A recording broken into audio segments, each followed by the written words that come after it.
Hey sickos, I'm LJ, And I'm Tao. and this Is Say Psycho right now. Say Psycho Right Now is a true crime and paranormal podcast. Some content may be considered disturbing or graphic. We don't typically provide trigger warnings due to the nature of the content we discuss. Listener discretion is advised. We are also potty mouths. If you're not put off by that, shout out you.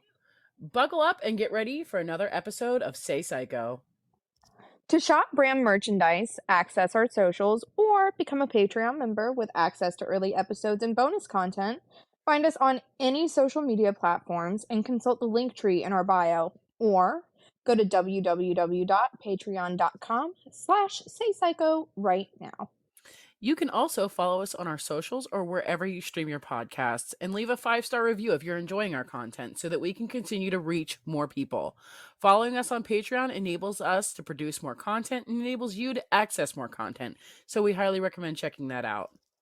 Now let's get into today's episode.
All right, guys, thank you so much for joining us. So, for this episode where we left off, this is a two-parter.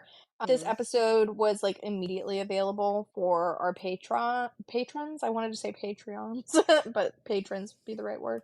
But it was immediately available for patrons, available the next week for our lovely, lovely peeps, our sickos, our listeners. And when we left off, we kind of gave a You're all disclaimer that sickos. you're all sickos, but then we have like extra special sickos Yeah. Patreons.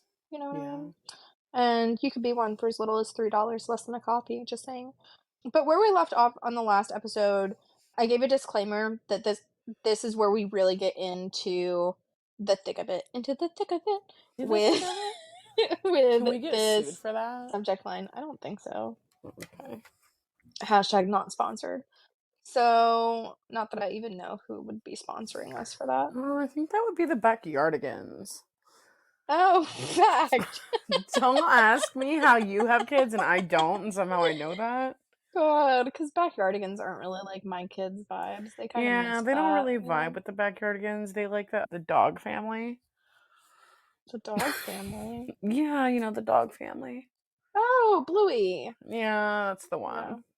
fact. So, yeah, just I want to go into a quick disclaimer. Like we say in our opening, we don't usually do like trigger warnings. Like that's our disclaimer that this whole episode, this whole brand is morbid. But just to Mm-hmm. give an overview of what we have going on in this episode, we do have child sexual assault, we have sexual exploitation and assault in general, mention of drugs, drug abuse, beastiality. I'm sure there are other things, so this is not an all-encompassing trigger warning. If you don't feel like you can hang with any of those things, that's cool. You can tune in next week and see what content we have going on. But this episode is gonna have a lot going on now that we've gotten through the background of Playboy. Okay. Perfect. So, where we last left off, Hefner has moved into the iconic Playboy mansion in Holmby Hills, California, full time. Now, according to E! Online, this is going to be a direct quote, and this article is by Sydney Contreras. The article is Secrets of Playboy Bombshells, Sex Rings, Kidnappings, and FBI Investigations. Okay. And this is where the quote begins. The Drug Enforcement Association, aka DEA, and FBI were convinced that there was rampant drug use going on in the Playboy Mansion. So they targeted Hefner's secretary, Bobby Arnstein. When the Hmm. FBI arrested Arnstein, they found cocaine in her purse and tried to make her flip on Hefner. Playmate Adrian Pollock had previously died of a drug overdose, but the authorities reopened the case after rumors surfaced that she and Arnstein were supplying drugs to the bunnies. According to the New York Times, Hefner said that the FBI was on a witch hunt and that was no truth to the rumors. Arnstein later committed suicide in January of 1975, at which point the FBI's case went cold. Now, Okay. Hefner's ex, Sandra Theodore, claims that she was a drug mule for Hefner, saying in episode 4, "Luckily, I had angels watching over me and I never got caught." So that was all a direct quote from that article. So we've got, Oh. a lot of drug drug muling. We've got, suicide, and obviously Hugh is just like, hush, hush, like none of this is going on. Everybody's lying. I'm this great, like, little guy, Yeah, we love two-faced bitch. yeah. God. For Um, fake, not for real. no. Go away, fake bitches. So, according to an article by Daniel Bates for the Daily Mail, Lisa Loving Barrett, Hafner's executive assistant during the late 1970s and 80s, said that Hafner had a stockpile of Quaaludes. And just as an FYI, Quaaludes are a powerful sedative or date rape drug. It's the same stuff that, like, Bill Cosby's accusers say that he drugged him with. So, same vibes. Now, Barrett said that at the Playboy Mansion, the drug was known as the, quote, leg spreaders, and that they were regarded as a, quote, necessary evil because they made women do anything. I hate that. Yeah, sounds unnecessary. Maybe, like, if a woman wouldn't do it without being drugged into oblivion, you just shouldn't be doing it. Just, that's a thought. Okay. So, Yes. Hefner would have his own prescription for these Quaaludes, as would Barrett and others who worked at the mansion, and Hefner would basically have, like, a report time, and all of them would come in, give him their prescriptions, and Hefner would collect them all and keep them in his drawer in his bedroom, ready to give them to the women who he brought there. Barrett claimed that Hefner would take small amounts of the amphetamine dexedrine every day to keep himself alert, and also cocaine was a big deal in the house, and there was a powder room off the Great Hall where underneath an ornate toilet paper holder there was just like a pile of cocaine. It was just like, "Welcome to my bathroom. Here's the cocaine pile." Okay. Wow. Not my favorite thing. I don't love that. No, as a matter of fact, the drugs were so widely available that one of Hefner's poodles became addicted to cocaine and used I'm to lick sorry. it Did off you the just floor. say a fucking cocaine addicted poodle? I did. Like, what the fuck is going on that your I poodle's a mean, coke listen, like, addict? and I don't have any problem with a little coke snorting at a party. I will I'm a baby, so like I I will I neither would confirm nor never. deny that I've ever done lines at a party, but I mean, you know, it's a party drug. It's not Coke is not like for poodles. yeah, it's also not for poodles though. Yeah. But I'm just saying, like, I mean, it's not. We can all agree it's not like heroin, but It's also not for poodles. Like, maybe just don't let your poodle get the Coke. Maybe don't have a Coke pile in the bathroom. Maybe that's a good first step. Yeah, I mean, you could maybe just have like a Coke container with like a poodle-proof lid. She said, "I'm thinking of the poodles in this situation." I'm not opposed to the cocaine usage if it's, if everybody's doing it of their own free will. Hey, snort some lines, that's cool. But Is let's just Coke maybe like protect super the poodle. addictive though? Like I thought that it was. I mean, Not it's me not Googling, is like cocaine dangerous? I'm not saying it's not dangerous. I'm not saying it's not addictive. I'm just saying it's not heroin or fentanyl. Okay. I'm just I, saying I like can it's widely understand that. accepted as a party drug. I think this requires a Right. side note for Yeah. context for people of what a baby I am. So, I'm going to give you an anecdote, actually two anecdotes about my encounters with the marijuana, the devil's grass, okay? So, I remember being 18, right? Just a babe, just a wee babe. I might have even been 19. I was definitely, I was 19 actually, now that I'm thinking about it. I was 19 years old. This would have been before I was pregnant with my first daughter, just before that time. And I had a cousin who was working as a corrections officer, right? And he did the like, what do you call it when you take inmates out for like community service type stuff, right? Like picking up Oh, okay. Yeah, I know debris what you and stuff. mean. Okay, I can't think of the Chain gang exact. duty. Yeah, basically. So he came back home and he had picked some something off of an inmate, and it was in a Ziploc baggie, and he threw it down on the living room table, and he looked at me and my cousin and he goes, "Y'all know what that is?" And at the exact same time, me and my cousin's younger than me, and he goes, "That's pot, Daddy." And I say, "Is it a dead mouse?" Like literally no concept. Now, flash forward a bit later, I did in fact partake in the green stuff like one or two times at this point.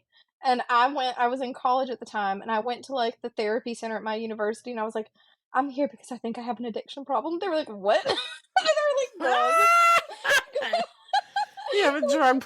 they're like, Stop. actually, this is just called like being like a normal college student. Like, let me know if you have any real problems, but honey, like you're okay. You're just like At least here." at least they had the common sense to tell you that instead Yeah, of they were like, like "Girl, because some you're fine." therapists would have straight up told you like, "Oh my god, you need to go to rehab because you smoked weed twice." Yeah, but they literally were like, LOL. They were like, Shout out "Honey." my old therapist. Yeah, these people were literally like, "Who hurt you?" And I was just like, "Oh, like, okay. I'm not gonna like Yeah. make this my like everyday routine, but good to know that I'm not a full-fledged addict now. Glad we checked that like off my Yeah. list of things to look into." So yeah, that's why I say I'm a baby. She's like, "Yeah, like a little bit of cocaine." I'm like, "No cocaine. It's bad for your nosy." Like, Not the nosy. not the nosy. Protect the nosy. God. Okay. When your kids become teenagers and they get caught out partying somewhere, they're gonna call me. Yeah, and they better call you and not me because I'm gonna be like, protect your nosy at all costs. They're Like, gonna be like what were you they're gonna be thinking? like, Toe, can you please come get me? I do not want to get my mother involved in this. God. Oh, 1978, because I cannot think about these things. So in 1978, in search of positive publicity that Hefner like much needed at this point, he raised funds for the restoration of the Hollywood sign and personally purchased the letter Y for the restoration process. Just to Hmm. like be like, hey, I know there's been a lot of talk about drugs, but look at the good work I do for the community. I bought the letter Y. Okay. Oh, the letter Y. Why? Like, why? One, As in, like, why one the whole fuck do you do all the other things you do? But okay. one whole fucking letter, you rich bitch. I mean, or was he like really rich at this point? I mean, think about it, they said that he, like, peaked in the 1960s, so I would think That's he's true, and doing he had coke fine. piles. He had coke Yeah, piles. But my thing community is, why coke couldn't piles, no why thanks. couldn't you afford a Coke container with a lid?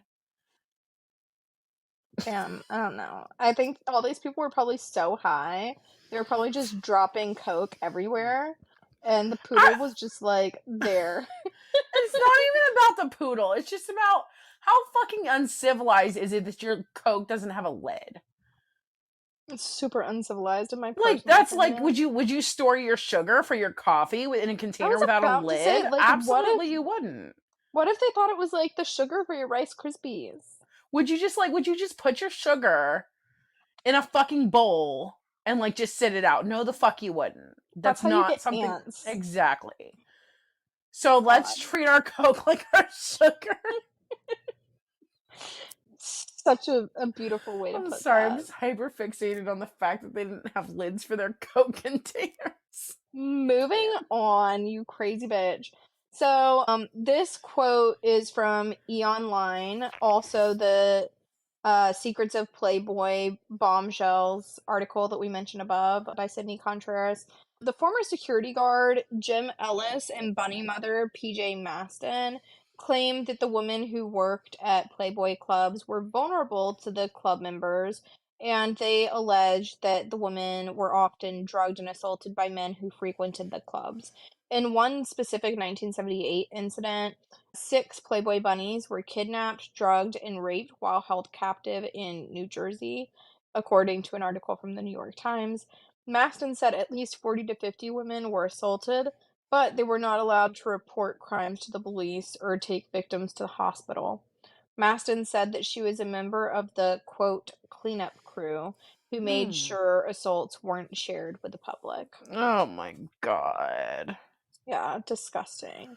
And then just another juxtaposition here for you guys, because Oh you my know I love god, that there's that word. fucking word again.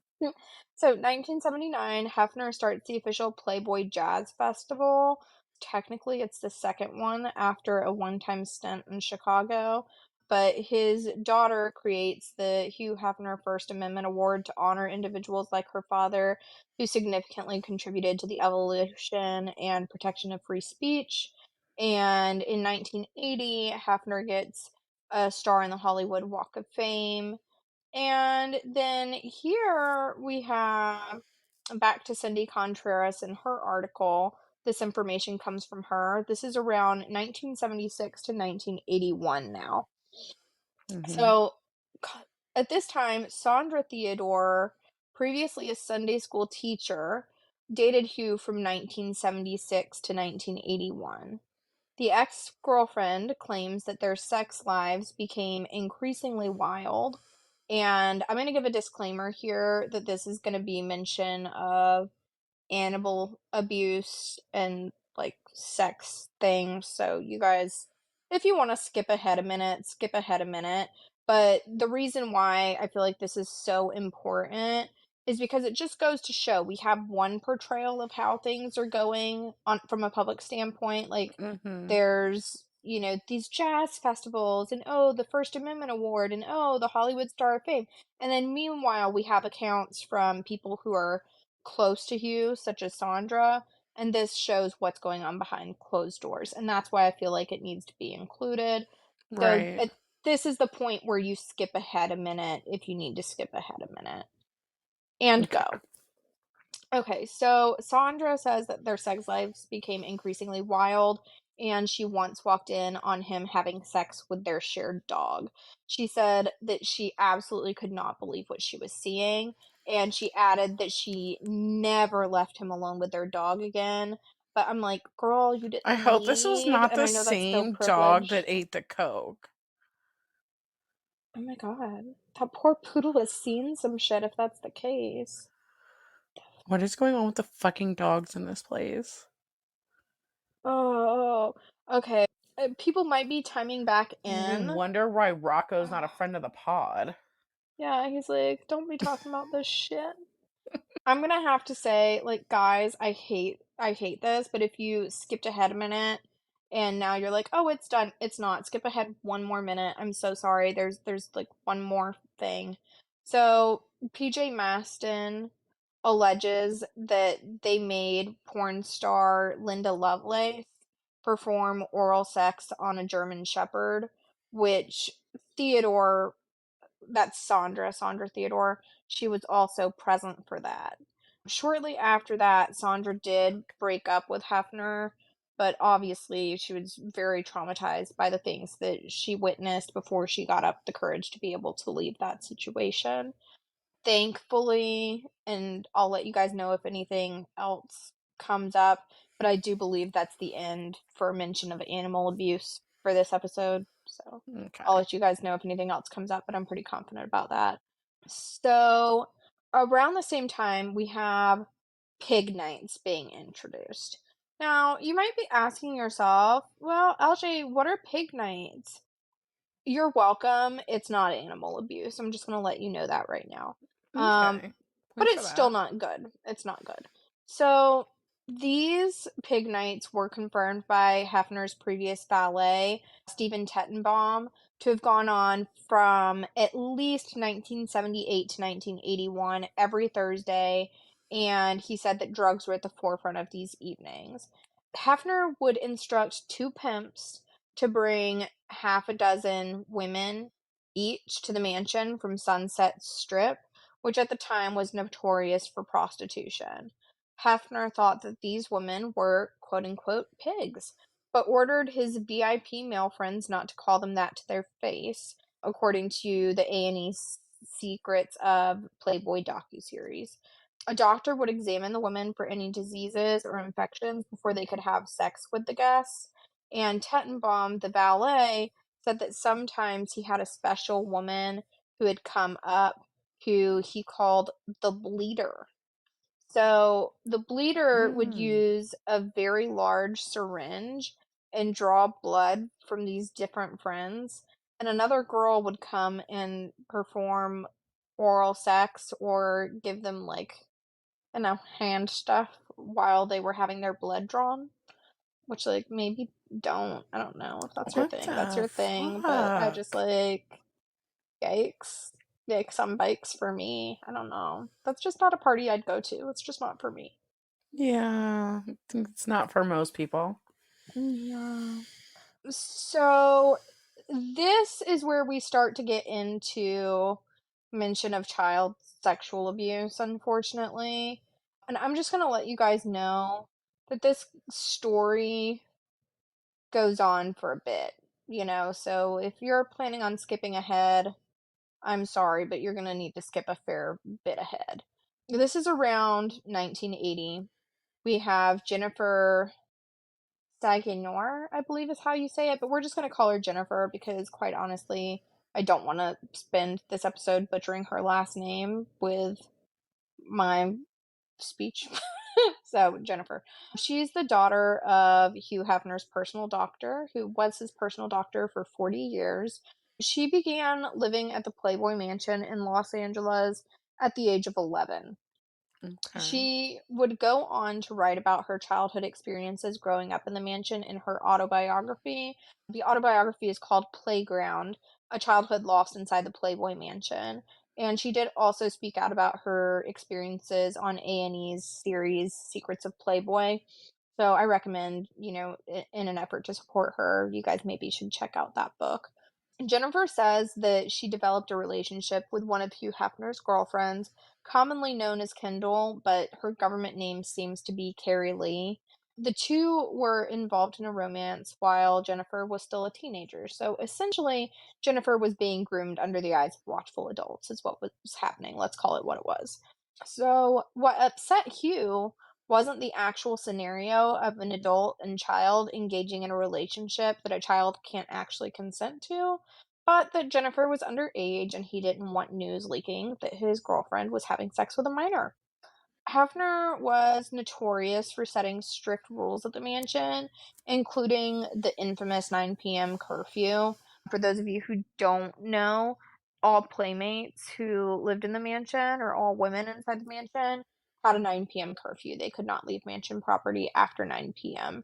It would be immediate grounds for removal, essentially, at his discretion. Jesus. Yes, and it was definitely something that he used to control them, even like overnights to go and visit family or whatever. Like those were not frequently approved by any means. So it was a very isolating tactic and definitely meant to keep them codependent, meant to keep them from developing meaningful relationships outside of the mansion, and to keep them, locked into their situation and with minimal support system. Mhm. So, in an effort to prevent negative publicity, he set a new rule that Kendall and Jennifer couldn't meet outside of the Playboy premises. He was like, "I'm not telling you to break up, but like you can't be going out together. Not before 9, not after 9. You guys just can't meet up outside of Playboy. If you're going to be having an unethical relationship, have it here."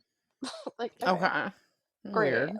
Love that. So, although Jennifer had come on mansion property as young as 6 years old and lived on the property in some capacity as young as 11, she permanently moved in with her father, known by the Playboy community as Dr. Feelgood, as a teenager, largely to be closer to Kendall and have less issues being seen with her by the media. According to Jennifer, Hefner would say that he regarded Jennifer as his daughter, but when she was only 17, he called Jennifer to his bedroom where she found him with Kendall, and he propositioned the two of them for group sex. Jennifer, Jesus. yeah, Jennifer pointed out that her dad was right down the hall, and all Hugh had to say about this, take a shot, you guys, because you're about to want to scream and say what, is we're all family here. Oh my god. Do me a barf. So, Fucking hate it, bro. What is going on over there? literally. So, Kendall was visibly upset. She burst into tears and went into the bathroom, and it brought an end to the encounter. And Jennifer was like, okay, like, do not go to jail, do not pass go, like, do not collect $200, like, yeet, I'm out, right? Mhm. So eventually, Hafner orchestrated an orgy. Two of the attendees at that orgy were Jennifer's father and Kendall. Kendall then had to have the difficult conversation with Jennifer where she explained to her that they could no longer be intimate with each other anymore, primarily because she'd had sex with her father. What the fuck? Yeah. Yeah, take a shot. So, the move into the mansion had estranged Jennifer from her mom and her sister. After leaving the Playboy mansion, when Jennifer stopped talking to her father, it ultimately left her isolated from her entire family. Years later, when Jennifer wrote a book about her childhood, she claimed that Hugh asked her not to talk about the instance where where he arranged an orgy with her father and Kendall, or when he solicited her for sex as a minor. Jennifer says that he got a slew of media interviews that she was due to give canceled in apparent revenge for talking out about what she experienced. Jennifer went on Mhm. record in episode 9 of A&E's Secrets of Playboy saying that Hefner was in love with her father. She says, quote, "What I've realized over time is that their connection was much more than best friends. It's my personal belief that the love of Hef's life was my father." She also claimed that Hefner and her father were privately lovers. Okay. Yes. So then, again, juxtaposition time, 1982. Hefner makes a guest appearance during season 8 of Laverne and Shirley, in which he plays himself, and Carrie Fisher plays a Playboy bunny. Mhm. Let's see. And then 1985, Hugh suffered a stroke, which he called, quote, a stroke of luck. He evidently joked that a book about the murder of a former playmate caused him the stress that led to his stroke. The book he's referring to is called The Killing of the Unicorn, which was about Dorothy Stratton, who was born in the 1960s and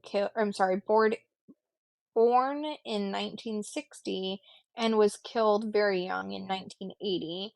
Dorothy had starred in the movie Galaxina, and They All Laughed with Audrey Hepburn in 1980, and shortly after, her husband and manager, Paul Snider, killed her. They were in the process of divorcing, but rather than divorced Snyder, rather than divorce, Snyder killed her and then ended up killing himself. But I just think it's so gross that, like, Mm. Hefner had a stroke and, like, this book is coming out about this poor girl's tragic murder, and he's like, "Oh, well, this was a stroke of luck because that book sure was stressing me out." And like, but I'm surviving though. Like, Yeah. ew, ew. Like, this girl was murdered. Have some Yeah. tact. Get the fuck out of here, Hugh. So Nobody cares around the about your same, lucky stroke, you dumb bitch. literally, around the same time that this is taking place, we also have allegations surfacing that Hugh is pimping out his girls. The article by Cindy Contreras goes on to say that according to Playboy's Donna Spear, it was commonplace for the women to be hired to entertain the high rollers during events, and she claimed that it was like they were pimping us out. Former Playmate Christy Tom added that it felt like they were prostitutes. In 1985, Mickey Garcia testified in front of the U.S. Commission on Pornography, claiming that more than one playmate participated in an international call girl ring, and that was according to the Chicago Tribune. In episode 7, Mickey I'm sorry, and that's in episode 7 of the Playboy docuseries on A&E that we mentioned. Mickey Okay. claims that women were being coerced into terrible things by Hefner and the other Playboy staff who trapped the models with unfair contracts. In 1988, Hefner names his daughter Christy chair and CEO of Playboy Enterprises, effectively relinquishing control of his company's new media expansion while still remaining editor-in-chief of the magazine and keeping his ability to choose the Playmate of the Month. Now, that was very important to him because it gave him the control to weaponize these centerfold titles amongst playmates and girlfriends so as to orchestrate drama and pit the girls against each other to keep himself secure and in charge within the hierarchy of the mansion. Of course. Yeah. So, in 1989, Hefner marries his second wife, Kimberly Conrad, with whom he would have two sons, Marston and Cooper. They Cooper was the CEO of Playboy Enterprises as of 2017. Now, Hefner and Conrad separated a decade after getting married and divorced a decade after that. Esquire spoke with Hefner about his time as a bachelor, and he remained adamant that while married, he never slept with other people, but went on to say, "How could I possibly know how many people I've slept with? Over 1,000, I'm sure." By all accounts, Hugh certainly didn't stop being himself within the confines of marriage, but saying he upheld his vows during his marriage was all a part of this image he wanted to put out there, portraying himself as a man who is virtuous and wouldn't harm a woman, but also a man who could get whatever he wants when he wants it. Yeah, checks out. Yeah. Now, 1991, we have Caroline Tola Kasi. Playboy featured her. She was a transgender woman in a pictorial in 1991. And this was long before transgender rights and issues were widely recognized. I mean, we're still getting to that point right now, I feel like. We've made Right. progress, but we're not there. We're not Um there. no, 34 years later, Playboy interviewed Cossie, and she insisted that Hefner had been both accepting and welcoming, saying that she could tell that Hefner really felt her cause. I think this is an important sentiment to include with regards to representation, but I also want to point out once again that one person's experience of having this encounter with somebody who's doing good work for their community, of course, doesn't take anything away from the victims who have come out with stories where they did not feel that same support. And I don't want to put words in Cassie's mouth, but I'm sure that as a progressive woman, she would probably echo that sentiment, I'm sure. I'm sure. Throughout the 90s, Hugh's life as a publisher and philanthropist earned him dozens of prestigious awards. from groups like the Magazine Publishers of America and the New York Friars Club, and he cultivated a meaningful long-term relationship with the film school at USC, where he would later donate $2 million to help fund an exhibit student films. He also continued his outward fight against censorship, and in 1998 he was inducted into the Hall of Fame of the American Society of Magazine Editors. His Oh my advocacy God. against censorship is still just like, I can't get over it because he spends so much time and energy, you know, ensuring that he's censoring the women that he's around. And even the children in Jennifer's case that he groomed and abused, but he's out there putting his face out as an advocate for free speech. And I'm sure that's so calculated. It has to be, right? Like, why else would you be such an advocate for free speech, but such a proponent of, in your personal life, shutting women up all the time? Oh, I hate it. Okay. Yeah. So, go I ahead. hate him. I can't. She's like, that's all, I I just hate him. hate him. Okay, so that brings us to 2005. Hefner becomes more prominent again in the media when Girls Next Door was brought to the forefront of reality TV. This series featured Hugh's then girlfriends, which included Holly Madison, who has been very vocal about her distaste for the mansion life in hindsight. Holly Madison is the author of Down the Rabbit Hole: Curious Adventures and Cautionary Tales from a Playboy Bunny. That said, I'm just gonna cut in real quick and let you guys know that book was so good. I streamed it on Audible because I rarely have time to read. You can also stream it on Audible or stream whatever you want pretty much on Audible. If you go to saypsychorightnow.com and scroll all the way down to the bottom of our website, there is a link there. If you click that link, you will get a 3-month Audible free trial, and we actually get paid for it, which is amazing. It's cookie driven, so it resets. So if you guys want to help us out and get a 3-month free trial, go and click that, read what you want to read, and yeah, but definitely check it out. And you can even listen to this book on there, which was a great source for this episode. So just wanted to plug that in there. So perfect. So one anecdote that stood out to me from Holly's novel that would have taken place around this time is that Hugh's prior girlfriend, Vicky, was running a prostitution ring inside the Playboy mansion. She outsourced these playmates to a notorious Hollywood prostitution ring run by Hollywood Madam Michelle Braun. And it's alleged that Michelle Braun placed girls in the mansion in an effort to, have them inside to secure these vulnerable women for her prostitution ring as well. You know what I Okay. mean? I So she had like a little mole that she would send in. extra hate that.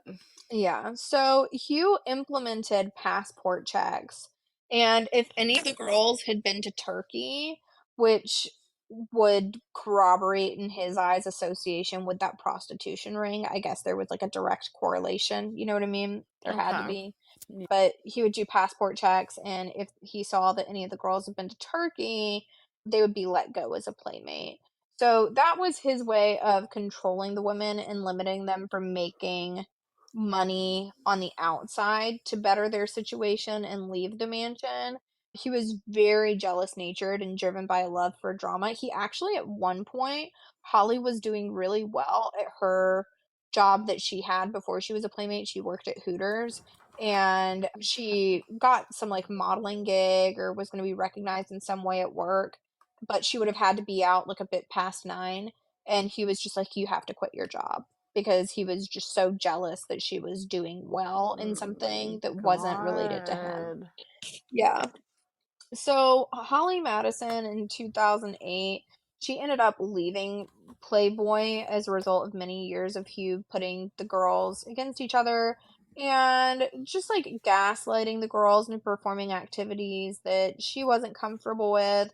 She said that plastic surgery was encouraged, group sex was required.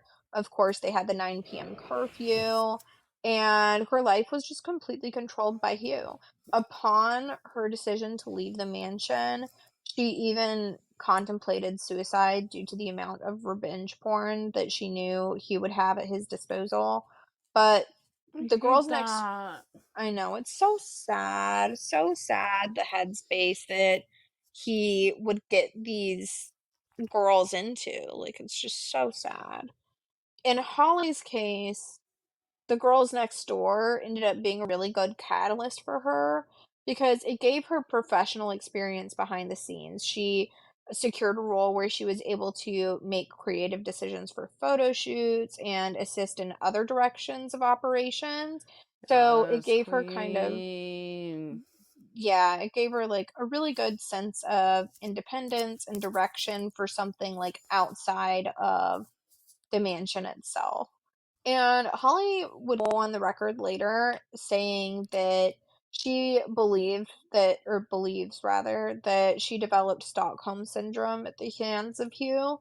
Like, she really believed that she was in love with him until she realized how toxic things were. And she was like, oh my gosh, like, this isn't normal. I've got to get out. Like, I can't Yeah. have friends. I can't maintain connections with my family. I can't make my own money. He, like, checks the receipts for, the money that he has given me to make sure that it's just enough to stay pretty for him and not enough to build up a fund to get out of here. You know what I mean? Like, Yeah. she's like, this isn't it, things shouldn't be this way.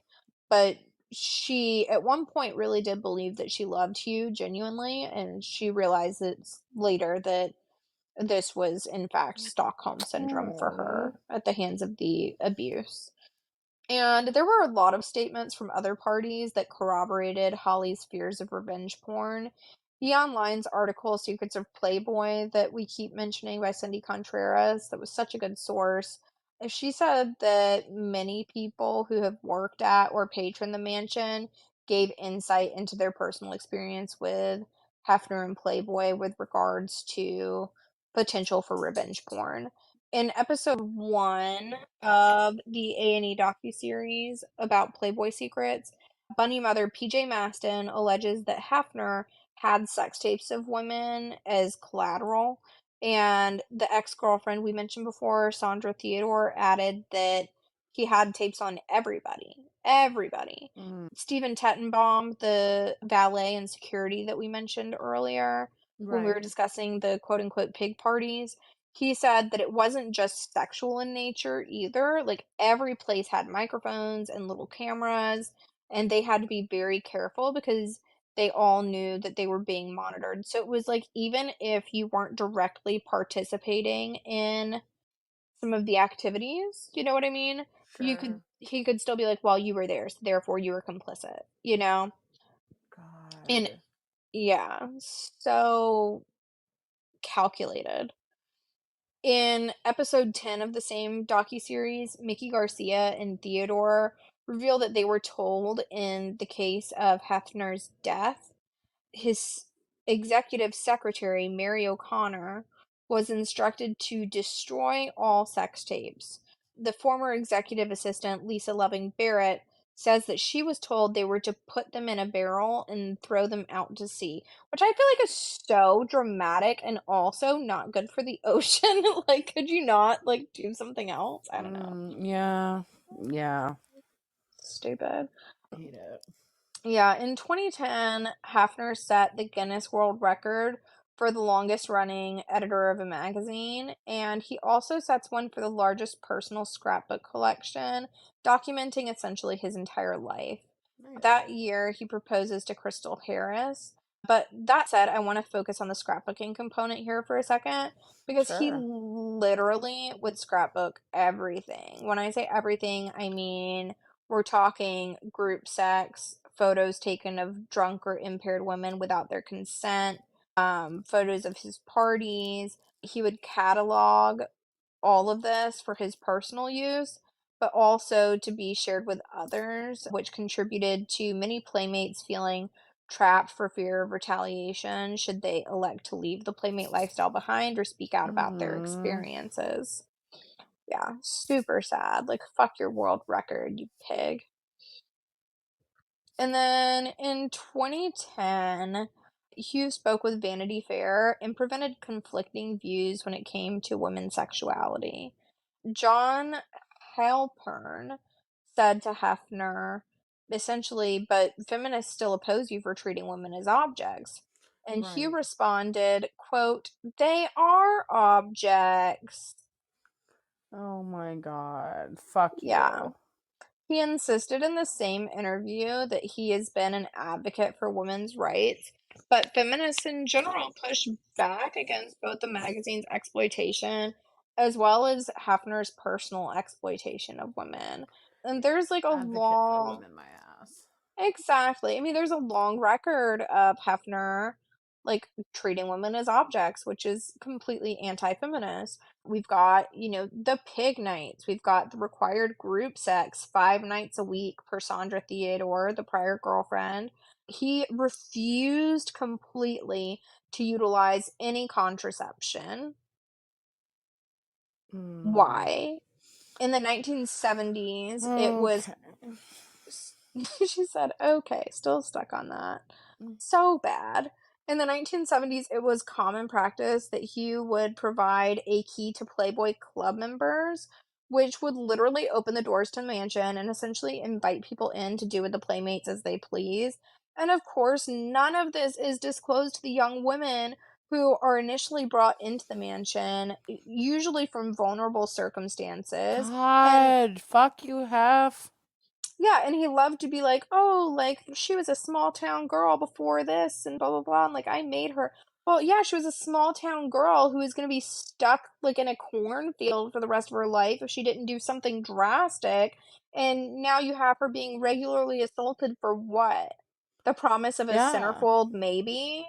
Maybe, if she's nice? She was a small town girl, so you let an entire small fucking town run a train on her? My God, so generous. Thank you for giving her that opportunity that she Fuck wouldn't have out of had in here. Corntown. Honey, as somebody that Ridiculous. comes from Corntown, let me tell you, dick is abundant and of low value in Corntown. God. So it's an opportunity that wasn't even a gift, Hugh. It wasn't even a gift. Honestly. So, by all accounts, these young women are told that the media portrayals of like how sexualized playmates are and like, having sex with Hugh and having sex with the people around Hugh, like, oh, it's just all for publicity, like sex sells, but really, like, there's no actual sex at the mansion. It's just modeling and, hanging out or whatever. And then you come to find out that's obviously not the case at all. But these girls are literally like they're brought in, they're like, "Oh, like no, that's just the media." And then it's like, "Okay, get ready for group sex. It's required because he let you come out to the clubs with us tonight." So like, how else are you going to say thank you? Like, don't be rude. Don't be rude. Yeah, exactly. Yeah. So he also had a cataloging system he had in which he would take Polaroids of women and rank them A, B, or C. C's were essentially only eligible for potential cyber catalogs and basically like desperate situations where he needed more female guests at parties. B's were welcome to the fun in the sun parties and other body paint parties at the mansion, and A's were welcome to all events and would be considered for playmate position openings, centerfolds, mansion spots as girlfriends, all of that. And so, yeah, 2012, Hefner married Crystal, who was 26 at the time. He would have been ancient as fuck, considering that he Mhm. was born in like 1926, we decided, I think. Yeah, So, checks out. yeah, old. 2016, the Playboy Mansion in Los Angeles was sold with a stipulation that allowed Hefner to live there for the rest of his natural life. And in 2017, Hugh died at I'm so stupid. My note said I was like, "What? That makes no sense." I put died at 1991. He died at 91. Dumbass. So, in Asshole. 2017, Hugh Hefner died at 91 at the LA Playboy Mansion. This was on September 27th of 2017. He was buried in a Los Angeles crypt that he purchased in 1992. And of course, it was the one located directly next to Marilyn Monroe because he was so proud of that first edition. And so What a now fucking Marilyn Monroe can't dick. even fucking rest, I feel like, because her photo was literally published without her consent. And he's like, I know. I would like to be buried next to this woman I violated, please. Marilyn Monroe is literally sitting there banging on her crypt asking to speak to the fucking manager right now. Literally. She's like, Can I I'd like speak to to the file a manager of this grievance. fucking graveyard because who let this piece of shit be next to me for fucking eternity? Like, this is not what I want. This is not what I planned. And I just gotta say. Should be giving High School Musical vibes, you know? All right, let's not quit your day job. Ma'am. Hefner passed away 1 month before allegations against film producer Harvey Weinstein surfaced, and the Weinstein allegations ultimately led to a widespread #MeToo movement, prompting Hefner's Mm. legacy to be called into question via many different media channels after his passing, as it As should. they should have been. Fact. And there are tons of sources that I'm going to put in the show notes for both of these episodes. So check them out. As a matter of fact, I'm not sure about the book by Jennifer Saginor. I know I'm butchering her last name, poor lady. But point being, there was her book, there was Holly Madison's book. Those will both be in the show notes, and you guys can purchase the books via our Amazon link in the description.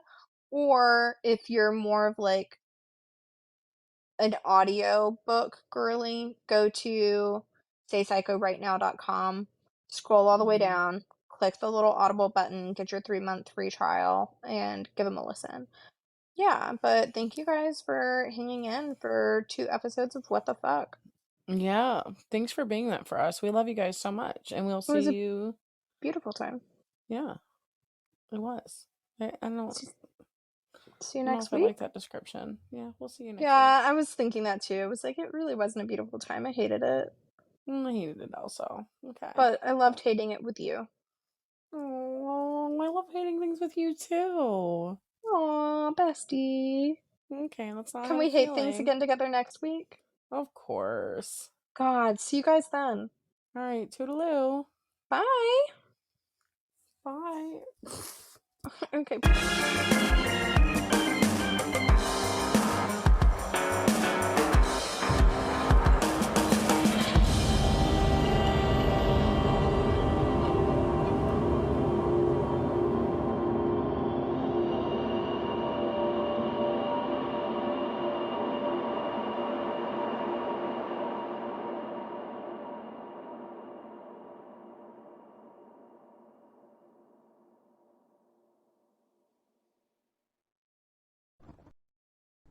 Oh no! Did we perform a fuckaroni?